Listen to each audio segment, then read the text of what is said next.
Voltamos a falar sobre as eleições após uma carta que, sem falar explicitamente ou detalhar o candidato, o ex-presidente Fernando Henrique Cardoso do PSDB diz nas entrelinhas apoiar Lula. Políticos fazem críticas e analisam essa declaração. Repórter Carolina Belim.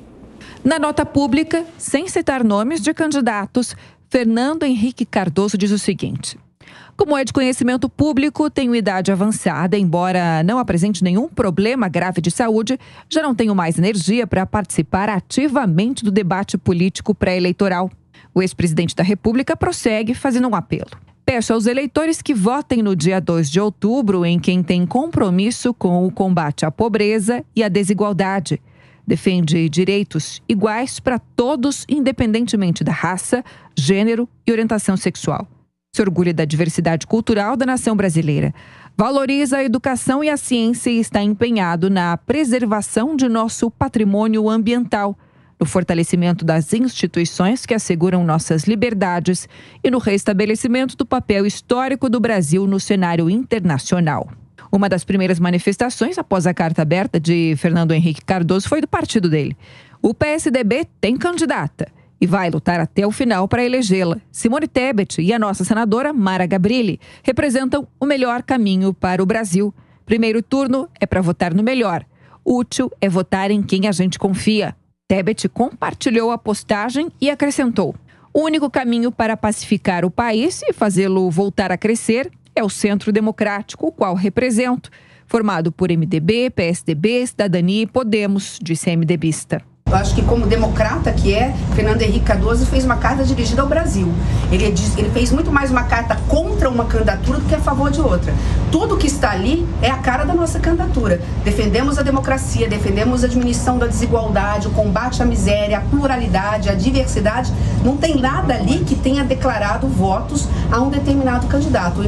André Janones, que desistiu da própria candidatura para apoiar Lula, escreveu: nunca imaginei FHC me emocionar, mas arrepiei lendo esse tweet. Não há nada de mais belo na humanidade do que a democracia, pois ela precede qualquer manifestação de amor pelo próximo. Talvez essas palavras sejam seu último ato político e você passa para a história como gigante. Em agenda de campanha, encontro com associações e entidades de idosos e aposentados, Lula desconversou e disse que não tinha lido a declaração de FHC. Todo o apoio que vier para a gente levar essa eleição logo, eu acho que é melhor para todo mundo. Eu agradeço as pessoas que estão demonstrando confiança agora. Eu fico feliz, obviamente, agradecido. Eu espero que mais gente saiba o que está acontecendo no Brasil e que mais gente se defina, porque a chapa Lula e Alckmin efetivamente é a chapa que pode ser eleita e recuperar esse país. Os dois, que estiveram em campos opostos na política, se reuniram para um almoço no ano passado. O encontro foi em maio, logo após Lula ter falado publicamente em março pela primeira vez, após ter tido a condenação de corrupção anulada pelo STF. A foto em que Lula e FHC estão de máscara e posam juntos dando um soquinho foi postada na rede social do petista. Roberto Mota, o ex-presidente da República, não citou o candidato em que está apoiando, deixa muitas perguntas nas entrelinhas. Agora, ele, como sendo do PSDB e a vice de Simone Tebet sendo do PSDB, ele deveria declarar apoio a Simone Tebet? Isso é uma boa pergunta, Thiago. Vamos analisar o que o FHC falou. Ele defende o voto pela democracia, ele defende direitos iguais para todos. Bom, baseado nessas duas coisas, eu acho que a gente pode até dizer que ele não vota no PT. Nós acabamos de ver aqui no jornal o candidato do PT defendendo cotas. Cotas significam direitos diferentes para algumas pessoas, dependendo das suas características étnicas ou de gênero. Nós sabemos que o PT foi responsável pelo Mensalão e pelo Petrolão, os maiores escândalos de corrupção do mundo. Isso é documentado. Isso corrompe o núcleo da democracia, que é o Congresso. Nós sabemos que o PT enviou fortunas para regimes totalitários como Cuba e Venezuela.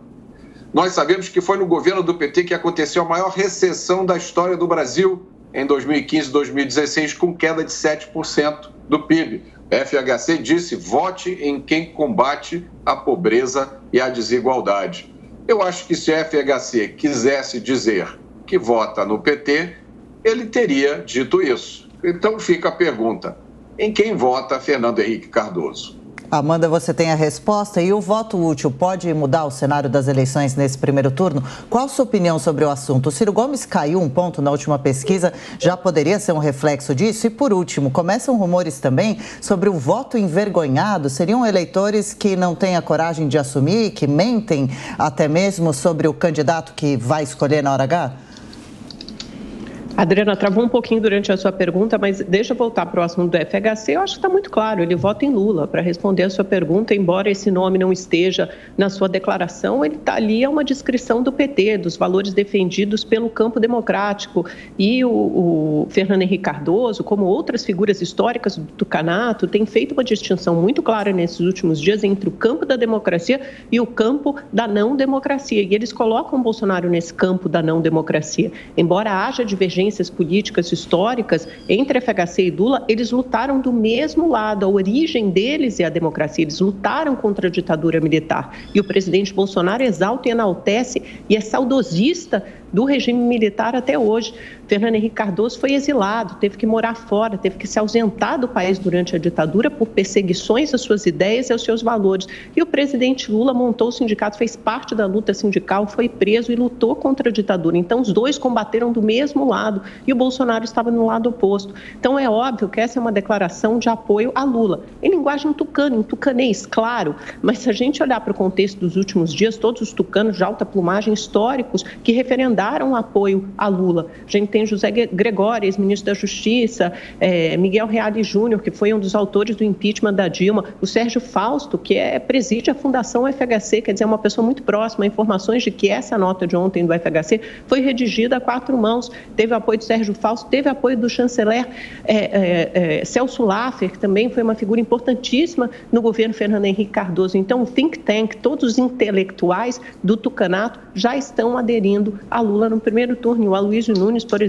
que é outro próximo a Fernando Henrique Cardoso, fala isso abertamente, sem encontrar Geraldo Alckmin, que é vice-presidente, candidato a vice na chapa de Lula. Então, está muito claro em que campo todas essas figuras históricas do tucanato se colocam. É óbvio que talvez o Fernando Henrique não tenha sido mais explícito justamente em respeito a Simone Tebet, que é a candidata que o partido, o PSDB, hoje oficialmente apoia e que tem como vice na sua chapa a Mara Gabrilli, que é uma senadora do PSDB. Então, talvez por isso ele não tenha sido mais explícito. Sobre as pesquisas e o voto envergonhado que você perguntou, Adriana, o Felipe Nunes, que é sociólogo, é cientista político, ele fez uma longa explanação, reflexão sobre o que pode indicar o voto envergonhado. Ele coloca esse voto, sobretudo, no Lula. E, às vezes, não só um voto envergonhado, mas, sobretudo, um voto amedrontado justamente pelo surgimento, por essa radicalização e pelo aumento da violência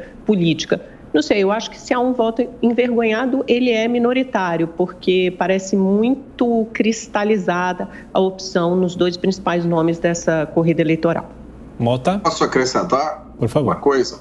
É só esclarecer, o Felipe Nunes é o dono da Quest Pesquisas, ele foi marqueteiro do PT em 2014 e 2018.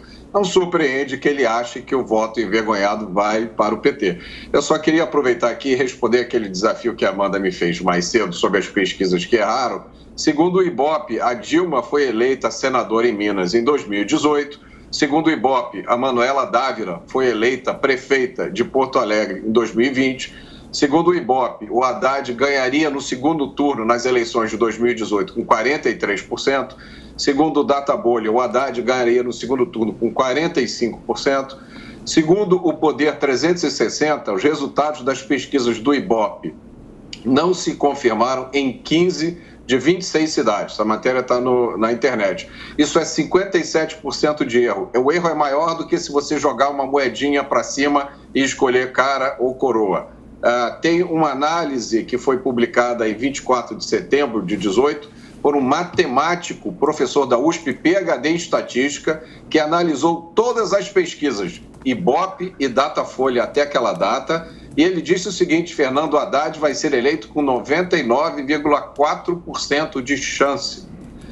E, por último, tem uma matéria da Agência Estado de 2019 que diz, declaração da delação do Palocci, dizendo que propina era paga para ocultar pesquisas negativas contra o PT.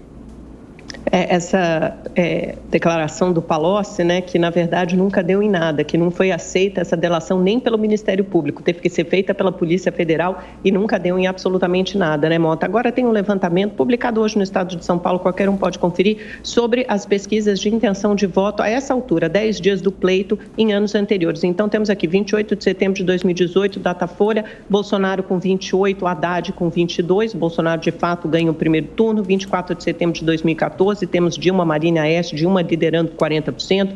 Em 2010, Dilma lidera com 49% e Serra com 28%. Também tem os do Ibope ao lado, eu não vou repetir todos para não ficar cansativa. 20 de setembro de 2006, Lula com 50%, Alckmin com 29%. A essa altura do pleito, há 10 dias, obviamente que as coisas podem mudar até lá e mudaram certamente. 27 de setembro de 2002, Lula com 44% e Serra com 19%. Então, todos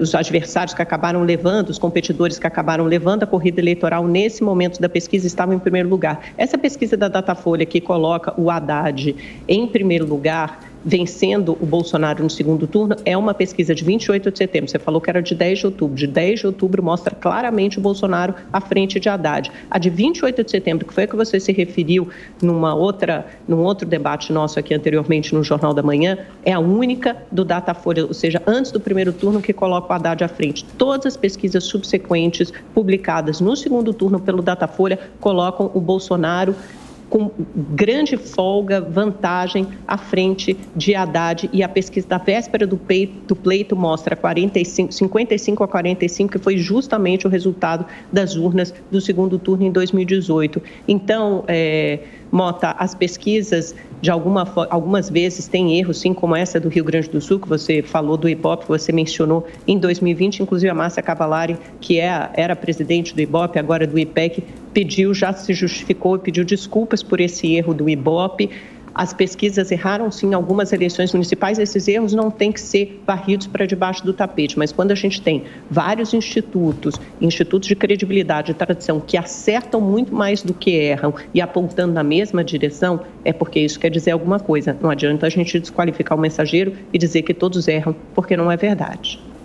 Amanda, a lista dessas pesquisas que eu citei aqui, eu acabei de publicar no meu Twitter, entre elas tem uma pesquisa do Datafolha de 10 de outubro de 2018 que diz que Haddad ganharia no segundo turno com 45%.